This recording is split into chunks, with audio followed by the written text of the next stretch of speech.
Olá, alunos! Tudo bem com vocês? Professor JB para mais uma videoaula, hoje falando de Roma Antiga. Vou dividir essas aulas em três partes, que é justamente que corresponde às fases do Império Romano. Certo? Então vamos, certo, a nossa aula. Então temos aí, pessoal, certo, o Coliseu de Roma, onde aqui os romanos colocavam às vezes homens, para lutar até a morte. Às vezes colocavam animais selvagens, famintos, para lutar com o homem, certo? Às vezes também tinha corrida de bigas.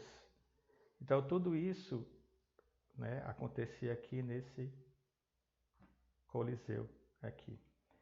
Então os romanos gostavam, do sangue, das lutas de gladiadores. Então o imperador, com isso, conseguia agradar o povo romano através da ideia, da política do pão e circo, da diversão e alimento para o povo, certo? Então vamos nessa, Começando aí, pessoal, pelas características gerais de Roma. Temos aqui a Península Itálica, olha aqui, formato de uma bota, certo? Península Itálica, na região do Lácio, está aqui a região do Lácio, onde fica Roma, certo? Ela é cortada pelo rio Tibre, está aqui o rio Tibre, certo? Mas também ela é banhada pelo mar Adriático, ao leste, ao oeste pelo mar Tirreno e ao sul pelo mar Jônico e Mediterrâneo, certo? Então essa aqui é a Península Itálica. O solo dessa região ela é fértil, desenvolvendo a agricultura.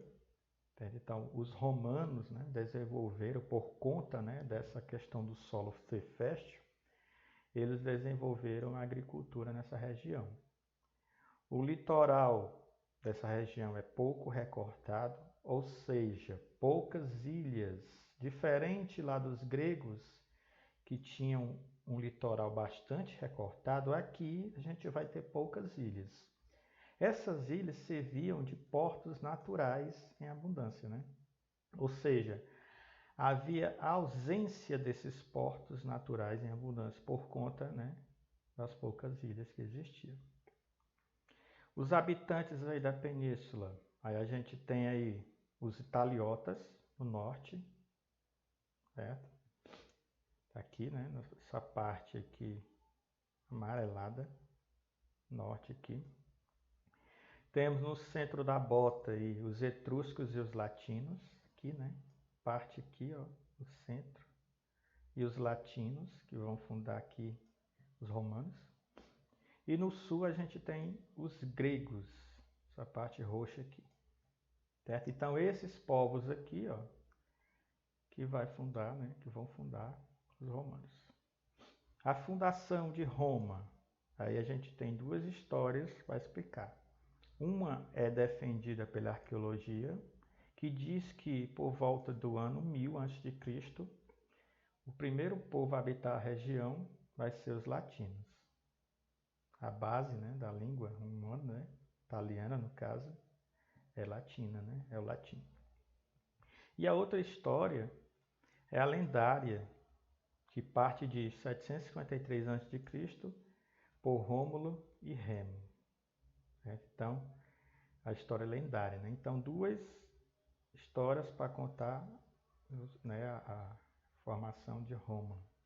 Aí temos essa imagem aqui, pessoal, para explicar essa questão lendária, Temos aqui Rômulo e Remo, certo?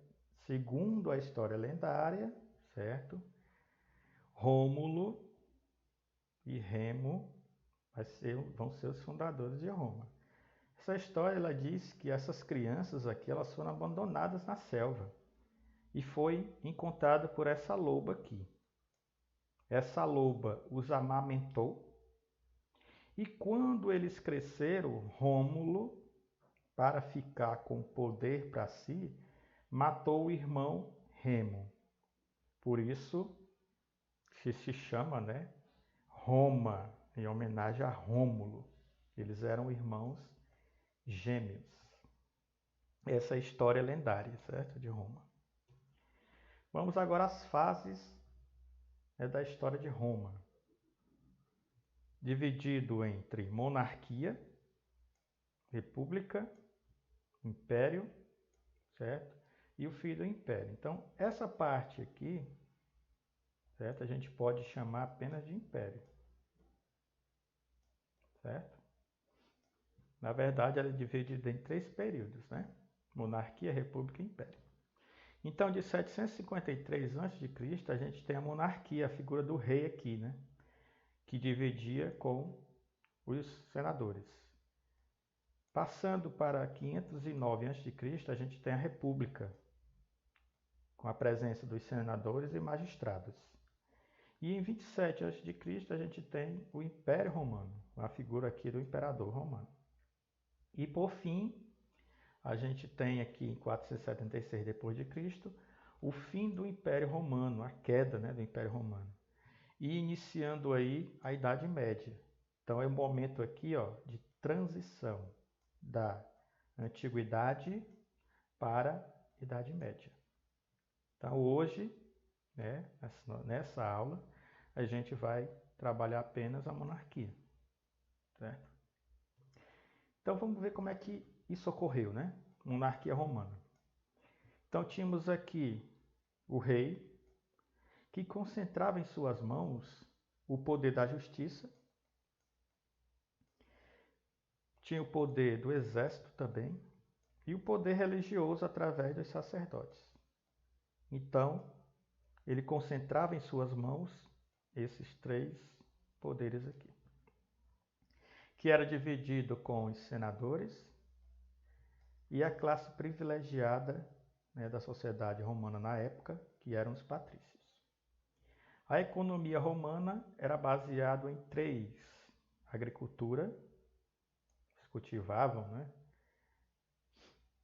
trigo, cevada, pecuária, criação de animais, né, agricultura e pecuária, e o comércio.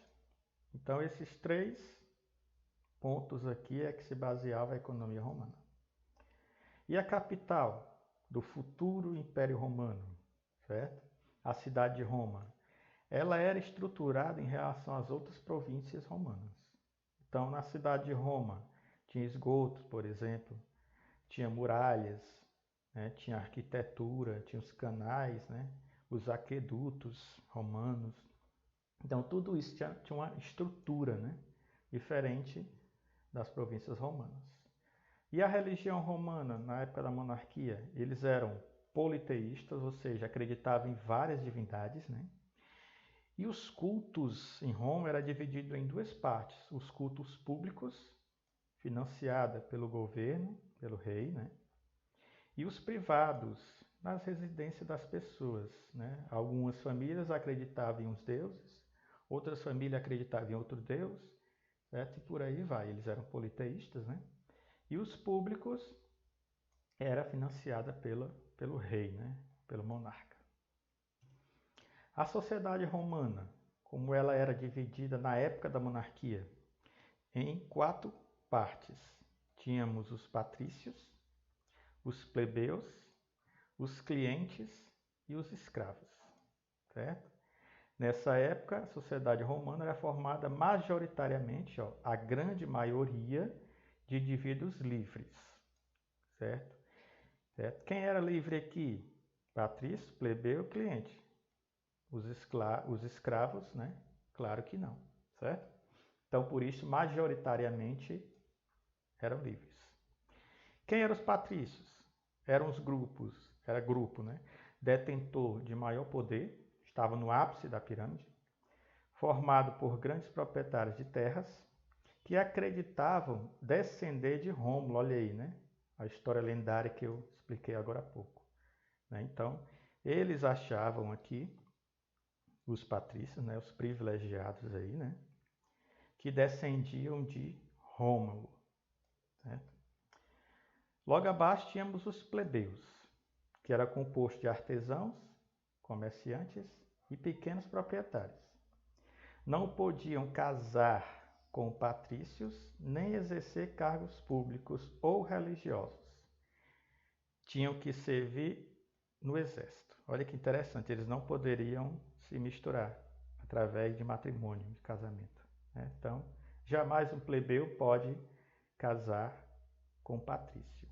Certo? Então, eles também não tinham direito de exercer cargos públicos. Então, não poderia pertencer ao Senado, por exemplo. Né? Mas, eles, se fossem requisitados, tinham que servir obrigatoriamente ao exército. Logo abaixo deles tínhamos os clientes, né? Esse nome aqui, né, interessante, né? Quando a gente vai fazer uma compra, o vendedor chama a gente de cliente, né? Interessante, né? Em geral, olha aí quem eram os clientes, né? Eram ex-escravos, que dependiam completamente dos patrícios. Então, esses clientes dependiam, olha aí, dos patrícios. E por último, temos os escravos, que eram prisioneiros de guerra ou devedores. Então, as duas formas de se tornar escravo em Roma era através da guerra, né, se você fosse prisioneiro de guerra, ou escravo por dívida. Se você estivesse devendo a alguém, você poderia se tornar escravo daquela pessoa que você está devendo. Esses escravos eram usados nos trabalhos pesados, seus donos tinham poder de vida e de morte sobre eles. Então, a vida, né, dos escravos não era, certo, legal, né, nessa época aí da monarquia romana, né? Certo, pessoal? Eu vou ficar, né, a gente encerra, né, chegando até a monarquia. Nas próximas aulas, aí eu entro na República e no Império. Beleza? Valeu, obrigado e tchau.